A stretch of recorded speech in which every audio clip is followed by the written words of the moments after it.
Olá pessoal, nós preparamos esse vídeo na tentativa de estabelecer algum diálogo com os estudantes, com as estudantes que frequentaram, que estão frequentando, a disciplina Educação e Cultura Corporal, Fundamentos e Práticas, oferecida no primeiro semestre de 2020 no curso de Pedagogia na Universidade Virtual do Estado de São Paulo. Vou dizer para vocês que foi um prazer acompanhar a trajetória de vocês até aqui.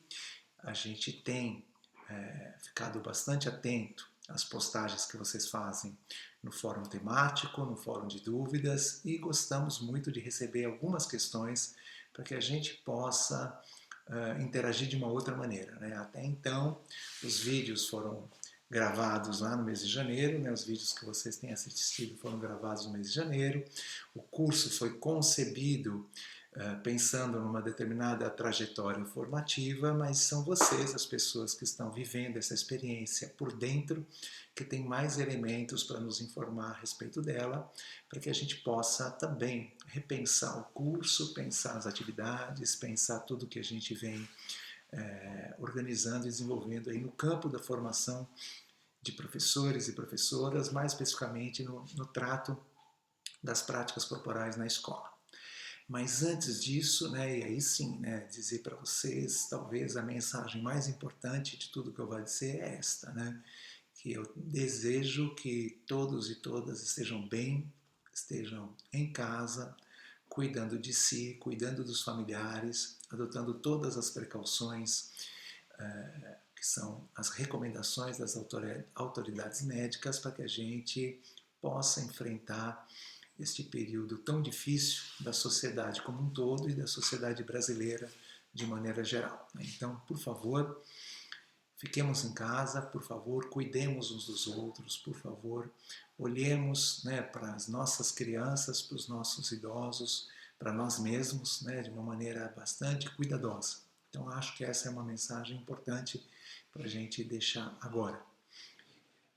A nossa fala tem a ver, nós nos organizamos para conversar com vocês, olhando para as questões, mas também olhando para algumas colocações que foram feitas nos fóruns. Como nós defendemos uma certa ideia de ciência, a gente defende também que todas as pessoas tenham o direito a expressar seu ponto de vista e o direito, claro, a fazer críticas. Então, nós já partimos do pressuposto que o conhecimento científico ele só avança na medida em que há um esforço para contra-argumentar, há um esforço para mobilizar saberes de todos os tipos para abalar as certezas daquela verdade temporária que é uma verdade científica. Então, estou aqui trabalhando, vocês já perceberam, com uma certa ideia de ciência. A ciência, uma teoria científica, se ela assim é concebida, ela precisa ser refutada, ela precisa ser questionada, ela precisa ser abalada para que ela possa ou se fortalecer ou para que ela possa melhorar. Então, é com esse espírito que a gente tem pensado o curso, com esse espírito que a gente tem pensado o que caracteriza uma disciplina no ensino superior. Então, pensando que a formação de professores, a formação de professoras se inspira nas ciências da educação, se inspira naquelas ciências que também garantem a intervenção na sala de aula, a intervenção pedagógica. Então, tudo isso é resultado de saberes acumulados, tudo isso é resultado também de pesquisas, tudo isso também é resultado dos saberes da experiência. Então, como uma colega de vocês colocou, sim, o resultado, ou aquilo que nós estamos trabalhando é uma mistura, uma composição, uma bricolagem entre os saberes produzidos pelas ciências que dão base para a intervenção e também os saberes produzidos pelos professores e professoras que atuam na sala de aula. Por isso eu vou pedir uma permissão para vocês, de vez em quando eu vou recorrer a alguns materiais, foi assim que eu me preparei, para ler para vocês o que está na introdução deste livro que a gente tem sugerido agora nas semanas finais do curso. Então, na introdução, nos 2 primeiros parágrafos, está escrito dessa maneira. Muito se diz sobre o conhecimento produzido por professores e professoras no exercício da docência. O O enfrentamento do cotidiano escolar exige não somente a mobilização de conceitos extraídos dos campos teóricos de referência, como também a sua ressignificação. Sem reduzi-lo a mero domínio de um saber fazer baseado em teorias implícitas, o conhecimento docente está imbricado em relações sociais. Haja vista a inseparabilidade entre prática pedagógica e atuação política. O conhecimento que o professor ou professora produz não brota do ato pedagógico. É construído lenta e cuidadosamente através da avaliação criteriosa dos efeitos das ações didáticas emaranhadas em suas próprias circunstâncias. Embora as pesquisas acadêmicas tratem o assunto como fato consumado, a inclusão de saberes docentes nos campos da Embora as pesquisas científicas tratem o assunto como fato consumado, a inclusão dos saberes docentes nos cursos de licenciatura ou de formação continuada não é tão comum. Ainda mais rara é a emergência de propostas curriculares baseadas nesse tipo de conhecimento. Ao menos no campo da educação física, até recentemente, não se tinha notícias de algo parecido. As teorias curriculares nascidas na segunda metade do século passado, quais são? A psicomotora, a desenvolvimentista, a saúde renovada e a crítica resultaram de trabalhos científicos, foram adotadas nas propostas oficiais, ensinadas nas universidades e só então chegaram às escolas. Algo diferente aconteceu com a perspectiva cultural da educação física que vocês aí estão estudando, né, a chamada educação física cultural.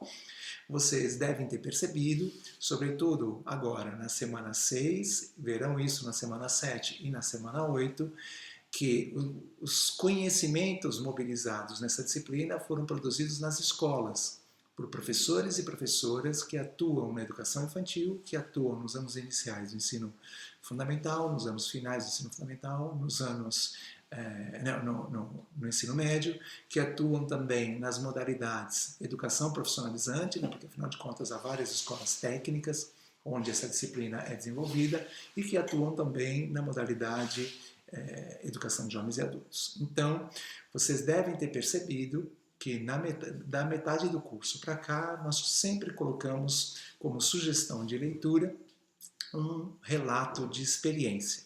Vocês já devem ter percebido também que esses documentos têm sido materiais importantes na pesquisa sobre a proposta.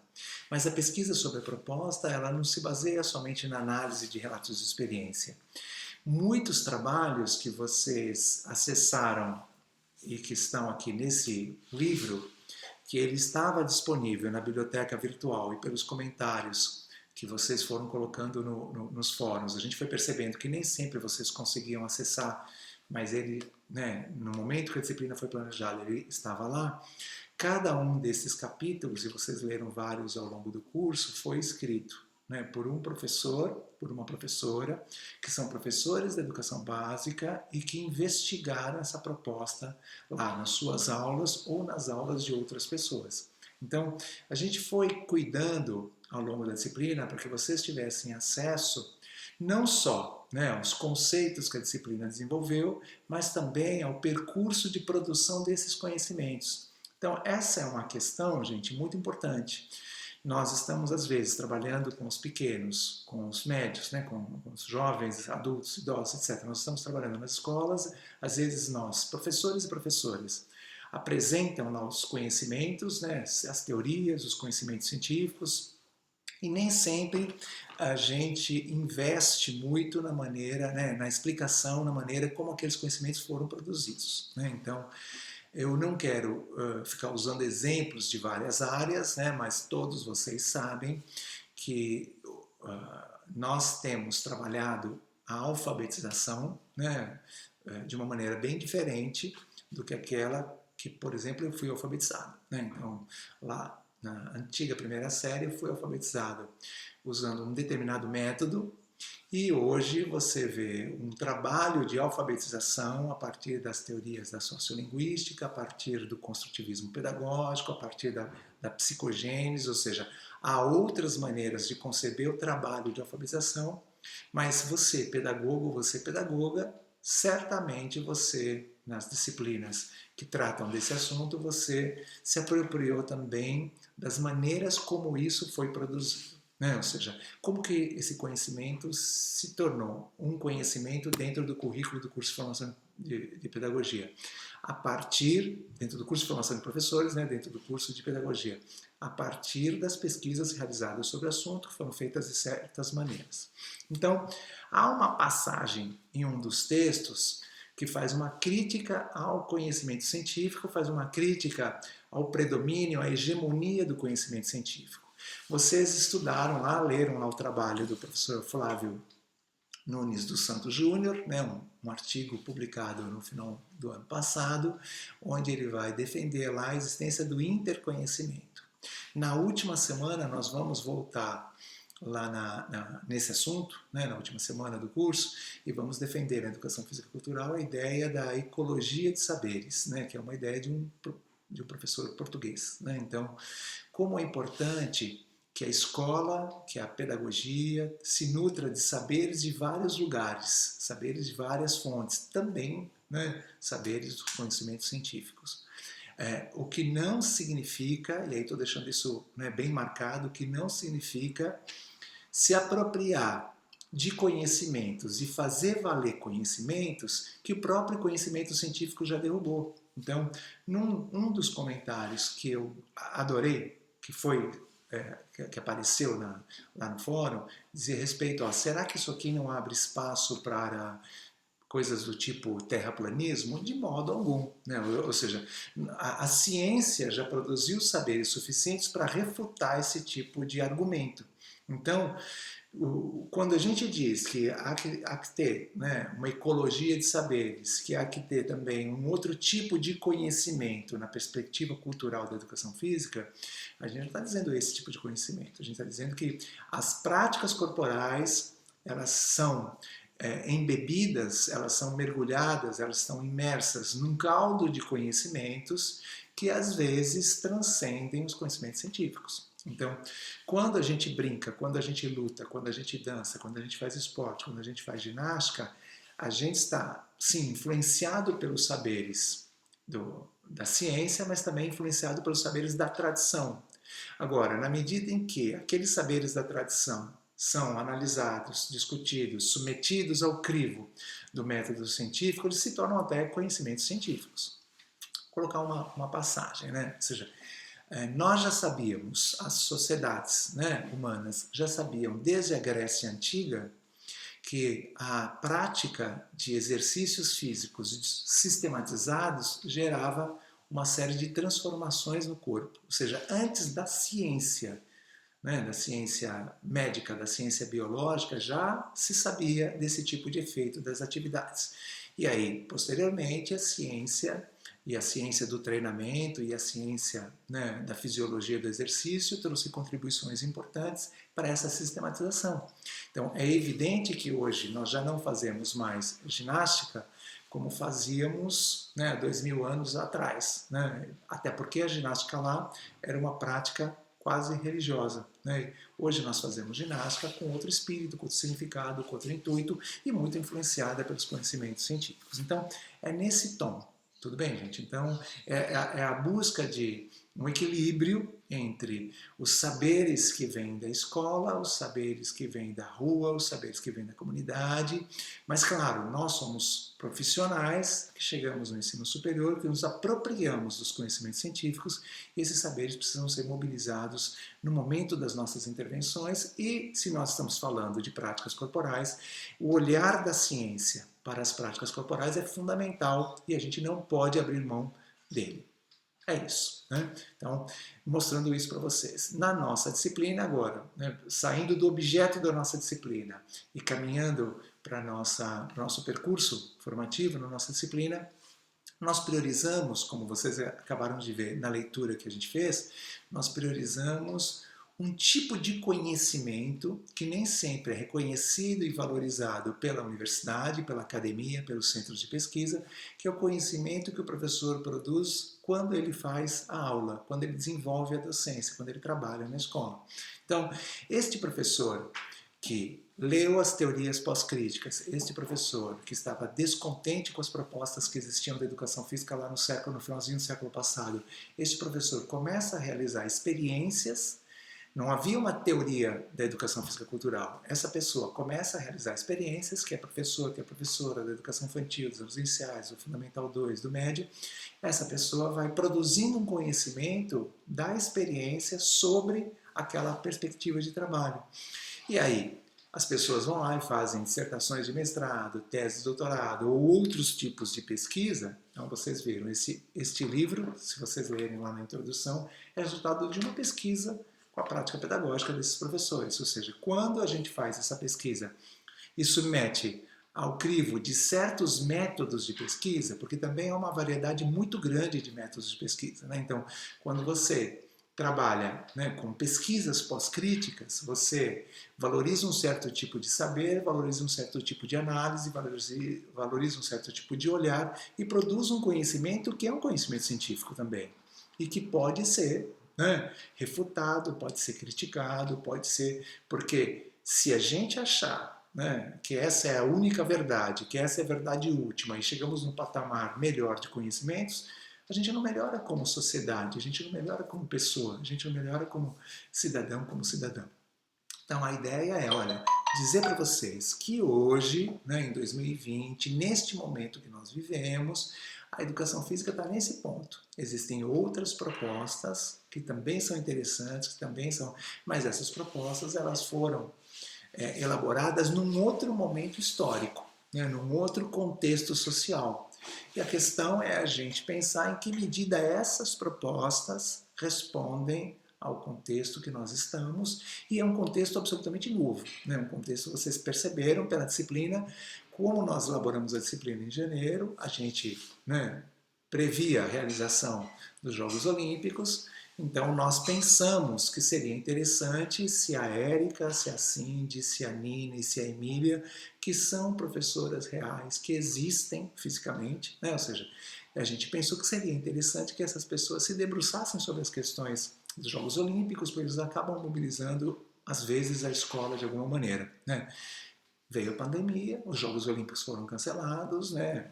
Talvez adiados, né, para 2021, então perdeu um pouco o sentido esse tipo de exemplo. Mas o exemplo lá, as situações, como as situações foram extraídas da prática, elas ajudam você a pensar. Mas olha como, voltando ao que eu estava dizendo, ou seja, esse contexto que nós vivemos agora, que tipo de referencial pode ajudar a entender esse contexto, né? Que tipo de teoria de ensino nos ajuda a entender esse contexto? Não sei, nós vamos ter que inventar isso, né? Depois do fim da pandemia, a gente vai ter que reinventar isso. Muitos de nós, professores e professoras, estão lidando agora com a educação à distância, estão lidando agora com um outro tipo de percurso formativo, que não mais a educação lá com 35, 40, na Faculdade de Educação, algumas salas de aula têm 70 estudantes. Então, fica bastante complicado a gente pensar em reunir todas essas pessoas, né, mesmo quando o risco talvez, né, tenha diminuído um pouco. Tudo bem? Então, se esse risco diminuir lá na frente, a gente ainda não sabe quando será, como é que será esse retorno e de que maneira a gente vai ter a sociedade. Então, talvez, gente, a gente vai ter que repensar também as formas de ensinar naquele contexto futuro.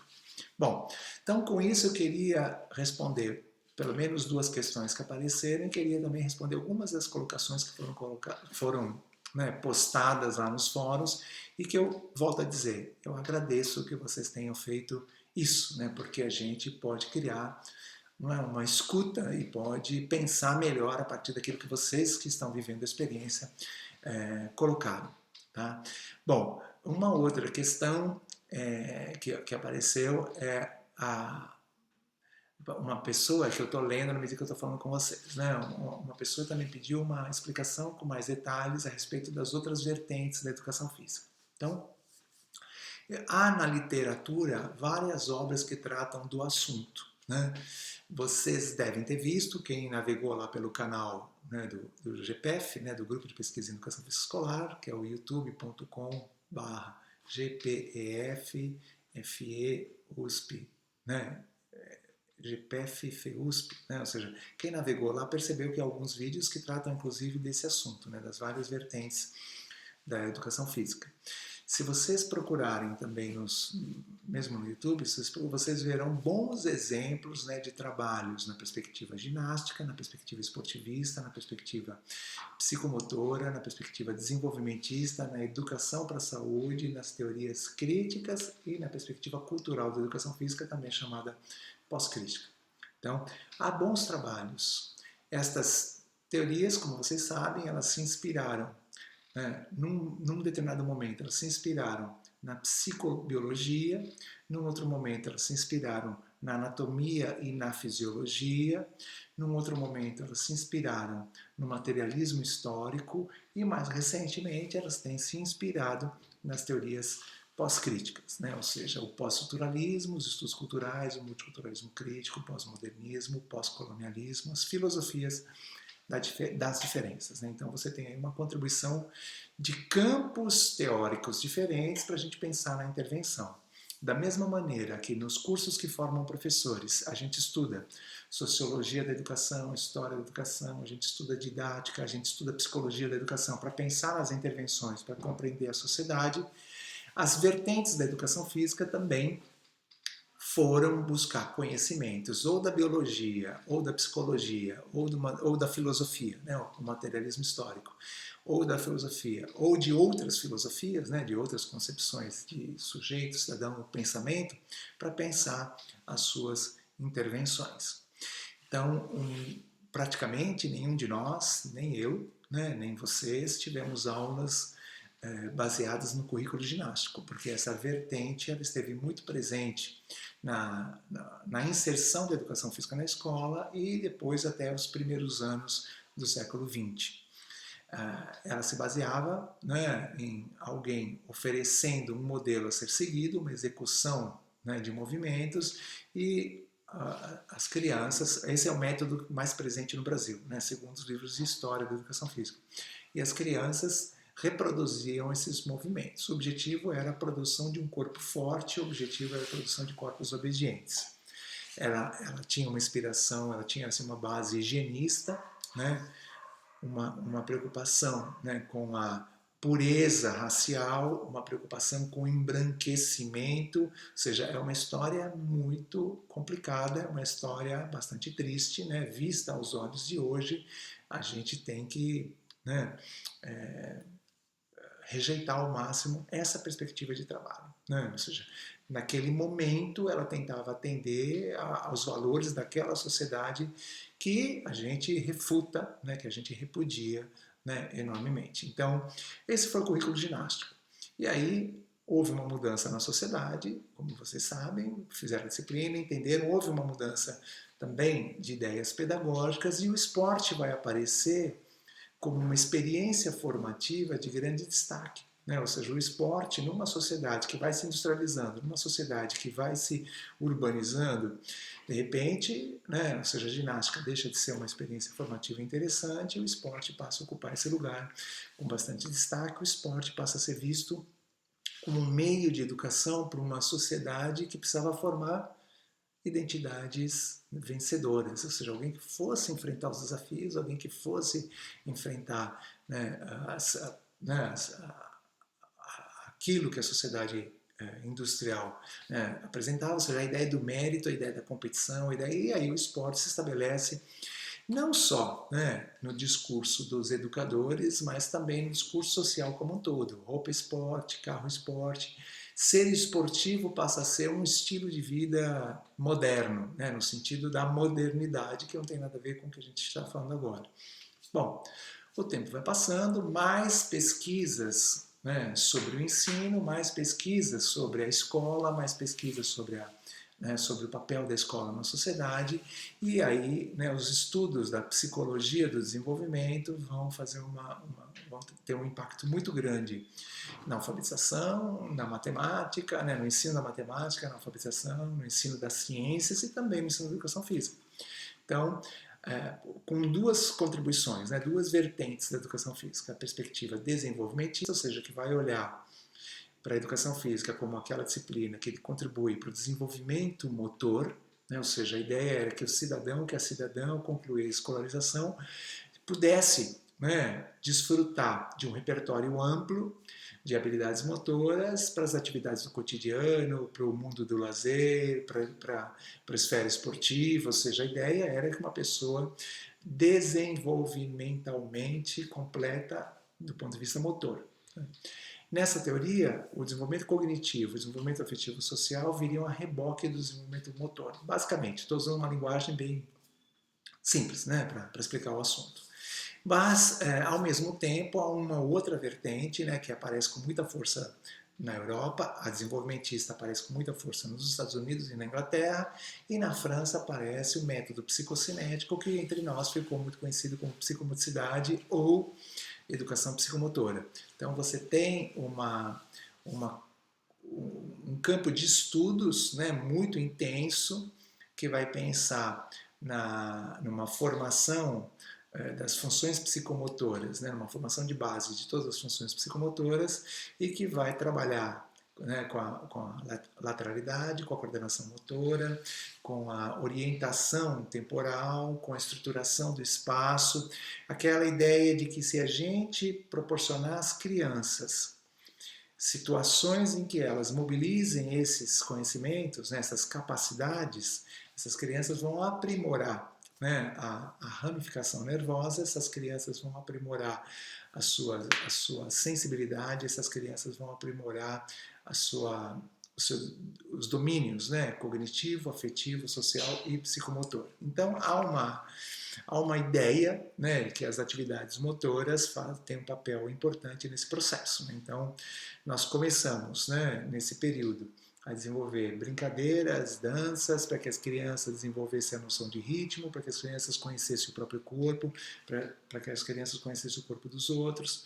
Então, se a perspectiva ginástica, ela já ficou lá para trás, a perspectiva esportivista, mais ou menos todos vocês têm uma ideia de como ela funciona, na perspectiva desenvolvimentista, você trabalha com tarefas motoras que contribuam para a melhoria das habilidades, para que as habilidades saiam do estágio inicial, atravessem, né, um estágio intermediário e alcancem um estágio maduro. Ou seja, para que a criança, na medida em que ela vai, né, repetindo aquelas situações, ela vai correndo e saltando, ela vai correndo e saltando e segurando um objeto que esteja mais elevado. A ideia é que a criança, né, com o estímulo adequado e com a etapa de maturação nervosa adequada, a criança possa ascender do ponto de vista das habilidades motoras.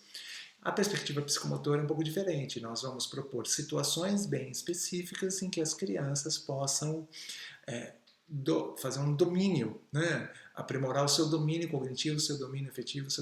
Então, por exemplo, a gente faz uma corrida, estafeta, né? Brincadeiras de corrida, onde chega lá no final, a criança tem que fazer uma jogada num jogo da velha gigante. A criança vai fazer um percurso, depois ela vai registrar o percurso que ela fez numa folha de papel.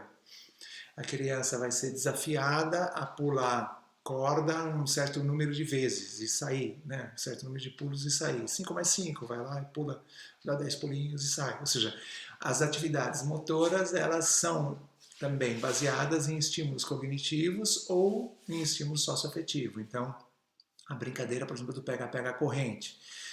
Aqui no Brasil aconteceu um processo bem engraçado, né? Porque embora o método psicocinético se baseasse em exercícios, né, em atividades, em tarefas, aqui no Brasil esse método ele também teve uma releitura a partir das brincadeiras, né, a partir do repertório, né, da cultura lúdica. Então, no Brasil, muitas boas propostas olharam para esse aspecto. Bom, acontece, gente, que essas propostas, tanto a desenvolvimentista quanto a psicomotora quanto a esportivista, elas foram lidas lá na década meio da década de 80 em diante, e num debate muito grande que vocês estudaram em História da Educação e também nas teorias do currículo, num debate muito grande, a educação física passou a perceber que essas propostas não ajudavam a compreender a sociedade, nem muito menos transformar a sociedade.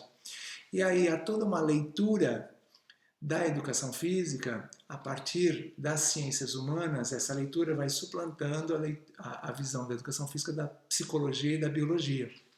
E aí sim, você tem a contribuição das teorias críticas, sejam as teorias da Escola de Frankfurt, seja a pedagogia popular, né, de Paulo Freire, e seja a pedagogia histórico-crítica, que, como vocês sabem, né, é inspirada no materialismo histórico, para entender a educação física. Então, surge a expressão cultura corporal de movimento, cultura motora, surgem essas expressões e que tem a ver com todo esse repertório de conhecimento sobre as brincadeiras, as danças, as lutas, as ginásticas.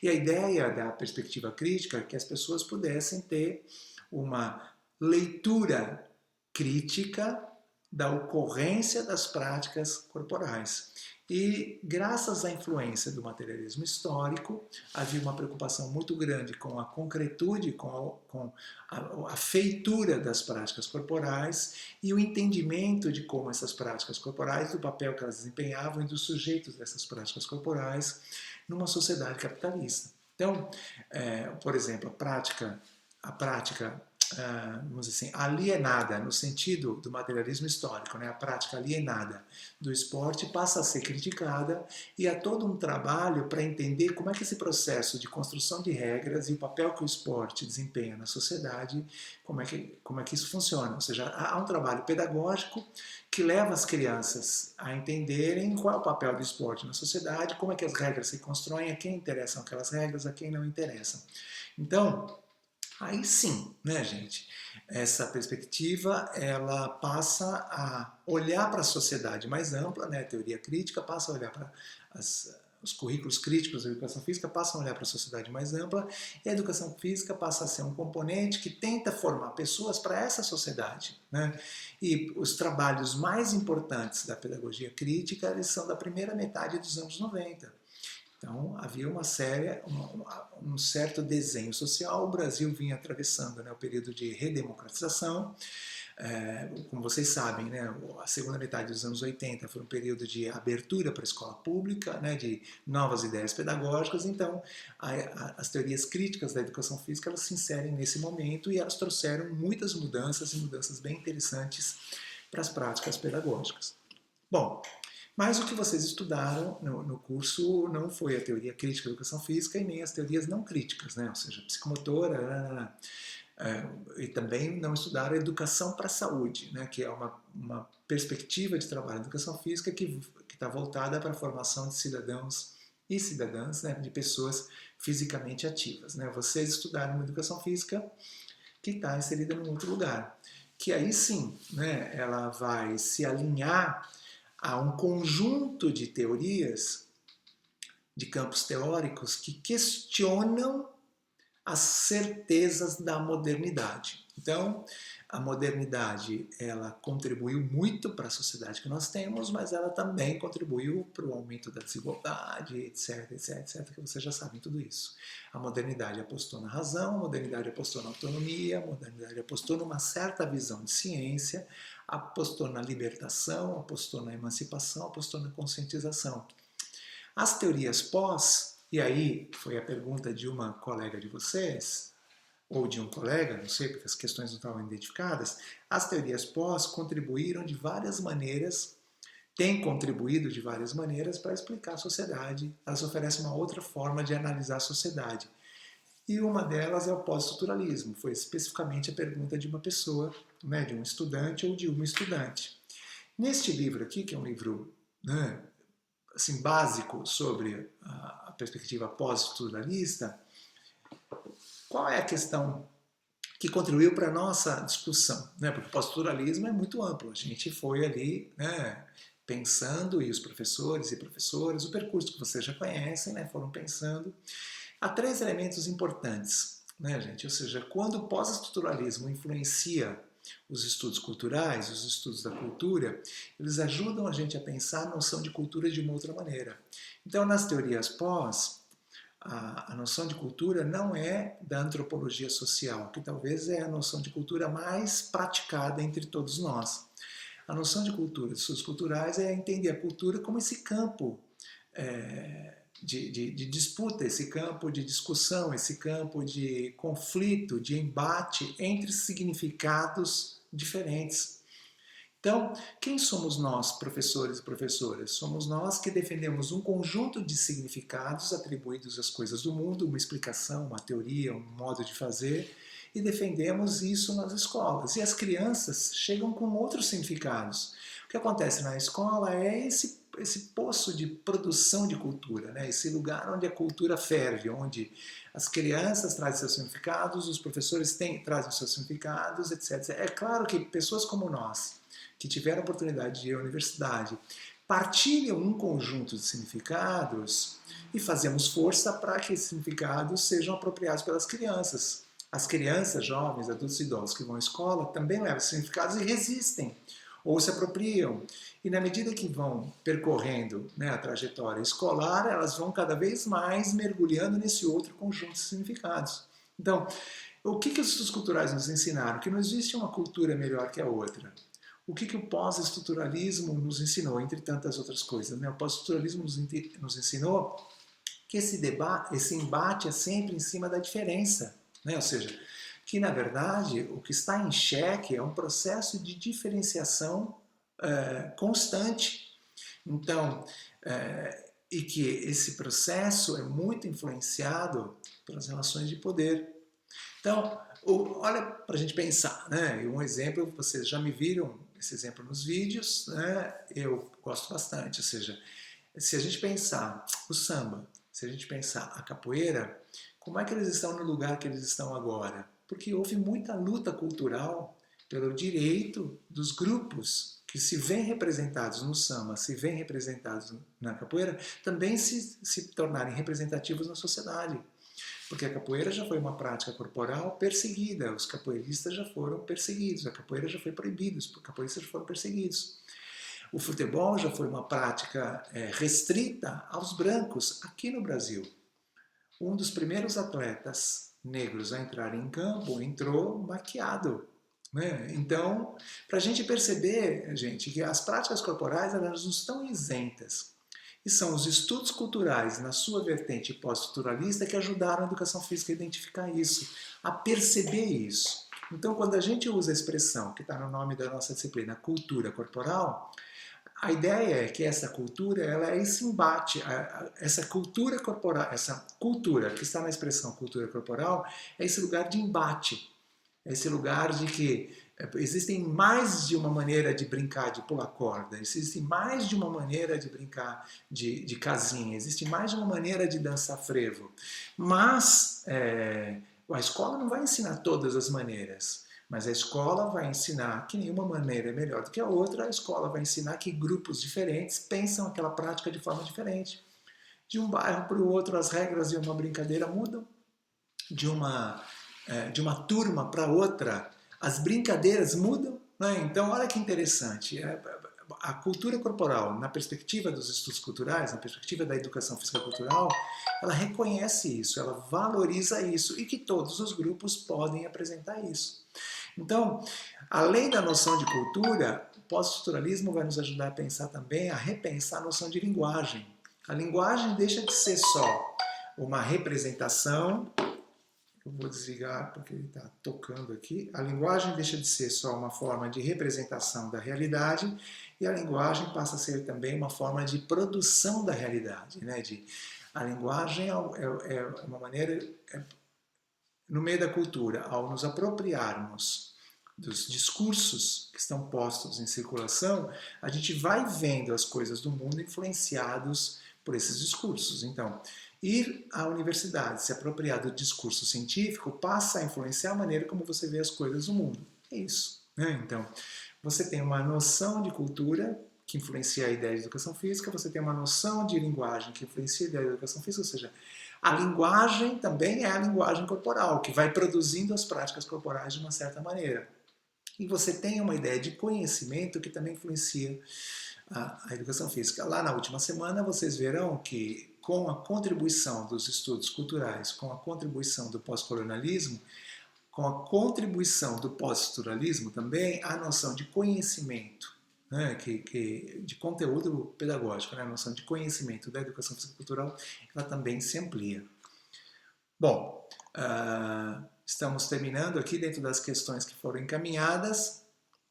E aí, uma questão bem interessante diz respeito a uma passagem que está, né, neste livro, mas que vocês certamente vão perceber que está nesse artigo também, né, no artigo Escrita e Currículo da Perspectiva Cultural da Educação Física, porque os professores fazem o que fazem, que é a incerteza da ação didática. Sim, o objetivo da nossa disciplina é formar pessoas que saibam planejar, desenvolver e avaliar. Mas a nossa disciplina, a partir do referencial pós-estruturalista, já está dizendo para vocês que, olha, as crianças, os jovens, os adultos, os idosos chegam com seu próprio repertório, chegam com as suas visões de mundo. Quando na escola eles se deparam com outros sentidos atribuídos às práticas corporais, com outras visões de mundo que estão em circulação na escola, com outros conhecimentos, o resultado desse processo é um resultado que você não controla. Por isso que a gente fala os efeitos da ação didática, os efeitos da ação pedagógica. É muito difícil a gente ter certeza que ao trabalhar de uma certa maneira, ou seja, ao ensinar certas coisas, as pessoas vão se apropriar daquelas coisas da maneira como a gente ensinou. Então, todos vocês estão tendo acesso ao mesmo percurso, aos mesmos textos, aos mesmos vídeos, às mesmas situações, atividades avaliativas, etc. Mas cada um de vocês, cada uma de vocês está se apropriando disso da sua maneira. Então, graças ao trabalho de Deleuze e Guattari, a gente reconhece isso. Então, o que esse texto aqui disse para vocês? Esse texto trabalha com 3 ideias muito importantes. Primeiro, que os princípios ético-políticos, eles agenciam os professores de forma diferente. Ou seja, os professores são... os princípios geram no professor o desejo de reconhecer a cultura corporal, de evitar o daltonismo cultural, de se articular com o projeto político-pedagógico. Isso que é o agenciamento. Este texto também diz para vocês que há linhas flexíveis, ou seja, que a gente se ajeita, que a gente se ajusta, que a gente sofre influências disso e que a gente é levado a fazer de uma certa maneira. São os princípios. Há linhas molares, linhas mais duras. Então, quando você olha uma prática pedagógica culturalmente orientada, o tema que vocês vão abordar na semana 7, você verá que ela tem mapeamento, ressignificação, leitura, aprofundamento, ampliação, registro e avaliação. Ou seja, isso aparece na prática pedagógica, situações didáticas para isso. E há linhas de fuga, coisas que você não controla. Ou seja, você está trabalhando, aí uma criança diz uma coisa, aí as outras respondem de outro jeito, ou seja, é algo que aconteceu ali naquela aula que você simplesmente não controla e que isso gera pensamentos, visões, experiências, aprendizagens outras nas crianças. Então, não dá para a gente pensar, então a gente está reconhecendo isso na perspectiva cultural da educação física, Ou seja, não dá para a gente pensar que as crianças, jovens, adultos, idosos, que frequentam as aulas serão resultado daquelas experiências que você está propondo. Não é isso, aquelas experiências influenciam, mas como ela influencia cada uma dessas pessoas, a gente não sabe. Então, isso aparece num momento do texto lá do multiculturalismo crítico e educação física, e isso vai aparecer também neste artigo, na semana 6, que discute os princípios ético-políticos. Então, é importante que a gente perceba, gente, que hoje as filosofias da diferença, ou seja, essa teoria já reconhece que nós somos subjetivados de várias maneiras e que a experiência pedagógica é uma forma de subjetivação que a gente não controla. Ou seja, as teorias não críticas pensavam que o aluno era resultado das aulas, o que ele sabia era resultado das aulas. Hoje a gente já sabe, a partir de trabalhos outros, que não é bem assim. Bom, queria dizer algumas coisinhas para a gente terminar. Então a disciplina foi concebida da seguinte maneira. Você tem uma situação, problema extraída da realidade, você tem lá o fórum temático, que a gente pede que vocês participem, você tem as videoaulas, você tem as leituras, você tem as atividades avaliativas. Gente, tudo isso tem que dar 10 horas na semana. A gente explicou isso na primeira videoaula. Por isso que nós temos uma carga de leituras grande. A gente reconhece. Nós temos semanas com 3 textos, temos semanas com 2 textos, temos semanas com 4 textos. é muito importante que vocês façam essas leituras, porque você, ao fazer essas leituras, que às vezes há elementos nas leituras que se repetem, não tem problema, é assim mesmo, né? Você vai se apropriando também desse referencial e como o referencial foi produzido. Então, como vocês trabalharam com capítulos de livro, né? Como a disciplina tem capítulos de livro e a disciplina tem também artigos, né, publicados em revistas científicas, você vai percebendo como aquele conhecimento foi produzido. Então, tem, na semana que a gente discutiu a tematização, a problematização e a desconstrução, você percebeu, né, que há 2 capítulos que foram tirados da tese do Ivan Luiz dos Santos, e você tem lá um artigo que é como é que aquilo é sintetizado, né, em forma de conhecimento científico, ou como é que o conhecimento científico, o resultado da pesquisa, é sintetizado e depois se torna uma publicação numa revista que tem... porque, gente, a publicação é dar a cara para bater. Né? Quem publica dá a cara para bater, porque outras pessoas vão ler, vão criticar, outras pessoas vão escrever coisas criticando aquilo, é esse que é o processo, né? Então, mas é assim que a gente vai também avançando nesse processo. Nós fizemos as questões das atividades avaliativas semanais e fizemos também as questões da prova. As questões das atividades avaliativas durante a semana, elas olhavam mais para a base conceitual, né, da educação física cultural. Vocês viram que elas pouco dialogaram com a educação física em si. Mas as questões da prova, elas já estão olhando, né, tanto para o processo de construção da identidade corporal, quanto para o fazer pedagógico mesmo. Então, vocês podem, né, se preparar para responder questões, desafios, situações, tanto dissertativas quanto objetivas, sobre a compreensão do exercício profissional, né? Ou seja, a compreensão da prática pedagógica. É isso mais ou menos que a gente vai tentar pegar lá. Né? Então nós elaboramos nesse total, gente, quase 70 questões. Entre as questões que estão nas provas e as questões que estão são 68 questões inéditas.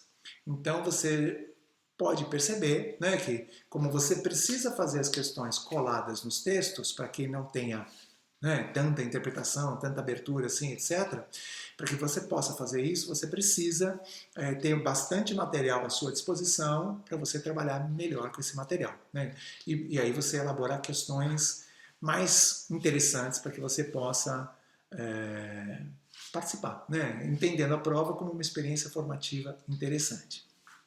Eu quero destacar que tudo foi feito, né, dentro do máximo cuidado possível, etc., o que não nos isenta de erros. Né? Então, esta semana, numa live que a gente fez com os facilitadores e facilitadoras, a gente se deu conta que o gabarito estava errado numa das questões. Foi erro nosso, foi erro meu. Né? Ou seja, na hora de informar o gabarito, eu elaborei a questão. Na hora de informar o gabarito, ao invés de dizer questão alternativa tal, eu disse alternativa tal, né? Ou seja, dei a alternativa errada. A questão está certa.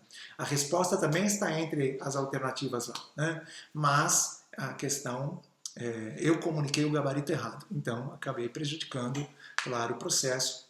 Eu espero que vocês tenham, né, superado isso aí.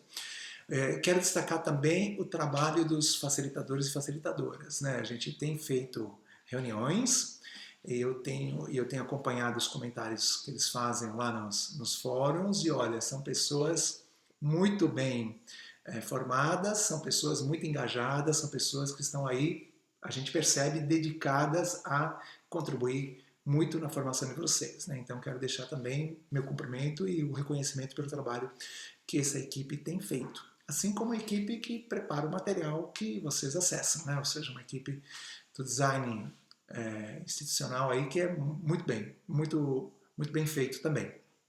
E finalmente, né, gente, dizer que eu continuo à disposição. Eu tenho recebido e-mails de vocês, né, tenho respondido todos os e-mails que eu recebo, são questões alusivas ao conteúdo, né, ou dúvidas ou perguntas, etc. E a gente está aí, tá, para colaborar com vocês. Fico à disposição, espero que vocês sigam firmes nessa carreira que vocês escolheram, dizer para vocês que vocês escolheram uma carreira belíssima, Muitos e muitas, eu percebo pelas colocações ou pelos e-mails que a gente recebe, já são professores de outros componentes curriculares, então fizeram o que eu fiz, né? Eu fiz primeiro o curso de Educação Física, depois eu cursei Pedagogia e me encontrei na pedagogia. Acho que dá para perceber, né, pelo enfoque que vocês estão recebendo, né? Então, parabenizo aí vocês pela escolha, pelo esforço que estão fazendo, reforço, né, a recomendação para que todos fiquemos em casa, para que cuidemos uns dos outros e até uma próxima vez. Um grande abraço.